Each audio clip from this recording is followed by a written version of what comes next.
Mimi ni Padre Anatoli Salawa, ninatoka nchi ya Tanzania, Jimbo Katoliki la Shinyanga, lakini pia ni mkurugenzi wa mawasiliano Jimbo na pia mkurugenzi wa Radio Faraja FM. Okay.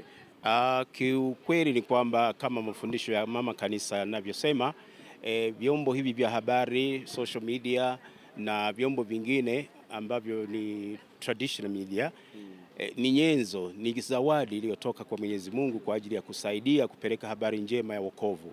Ndio maana basi kanisa tangu mwanzo linasisitiza sana matumizi ya vyombo vya habari kwa ajili ya uinjilishaji na hasa uinjilishaji mpya kwa kutumia nyenzo zote ambazo mwanadamu anaendelea kuvigundua kwa msaada wa Mungu. Roho Mtakatifu anaendelea kutoa mafunuo kwa ajili ya kueneza habari njema ya wokovu. Kumbe kanisa liendelee tu kuandaa wataalamu ambao wataandaa maudhui yanayofaa kwa uinjilishaji, kama tulivyojifunza katika kongamano hili kwamba wasiwe wapiga kampeni tu.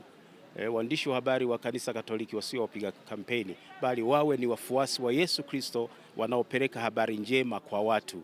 Kumbe basi wambebe Kristo katika ujumbe wao wanaopeleka na maudhui yao wanayoyaandaa. Kumbe wawe na ujuzi na utaalamu wa kutumia vyombo hivi vya habari, social media, tunasema ni mitandao ya kijamii. Waitumie vizuri mitandao ya kijamii kwa kupeleka habari njema na kwa kuleta tofauti na watumiaji wengine wa mitandao ya kijamii. Kumbe mitandao ya kijamii inayotumika na waandishi wa habari wa Kanisa Katoliki basi ilete mabadiliko fulani kwa kumjenga hasa mwanadamu kimwili na kiroho. Ndiyo, mwandishi wa habari wa Kanisa Katoliki tuseme kwamba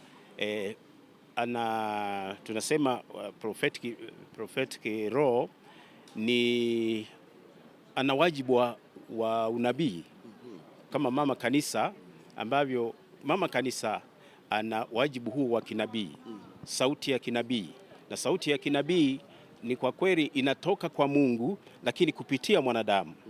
Kumbe kwa namna hiyo mwandishi wa habari wa Kanisa Katoliki kwa namna pekee, kwa namna moja au nyingine, anatimiza lile lengo la Bwana wetu Yesu Kristo ambalo ni kuwatuma watu kwenda duniani kote ili kuwatangazia watu habari njema ya wokovu.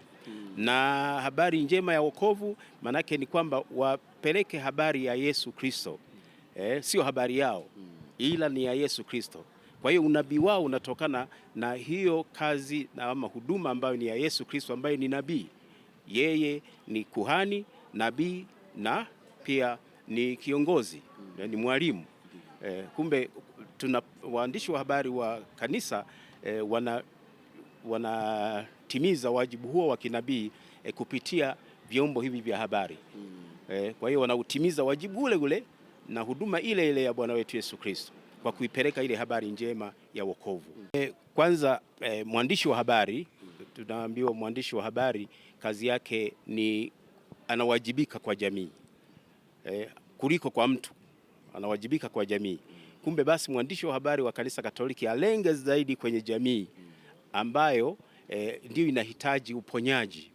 Jamii hii inahitaji uponyaji, na kulingana na utume uliomo kwa waandishi wa habari wa Kanisa Katoliki ambao kwa kweli chimbuko lake kubwa ni maandiko matakatifu. Kumbe kutokana na maandiko matakatifu ambayo yamejaa hiyo hali ya upatanisho, Kristo mwenyewe amekuja kuwapatanisha watu na Mungu, lakini pia kuwapatanisha wanadamu wao kwa wao. Kumbe mwandishi wa habari wa Kanisa Katoliki alenge katika wajibu huo wa kuwapatanisha watu, kuwa mpatanishi. Na heri zile zinatuambia heri wapatanishi kwa sababu wataitwa wana wa Mungu. Kwa hiyo ni wana wa Mungu kweli, wapeleke yale ambayo Mungu yeye mwenyewe anataka kwa watu wake. Na kwa kweli anaweza kuponya ni Mungu mwenyewe, lakini anaweza kutumia watu binadamu katika sauti ya unabii, basi kuleta uponyaji katika maisha ya watu, na hasa ambao wamekutana na changamoto kama changamoto ambazo zimetokea hapa miaka kadhaa iliyopita. Asante sana.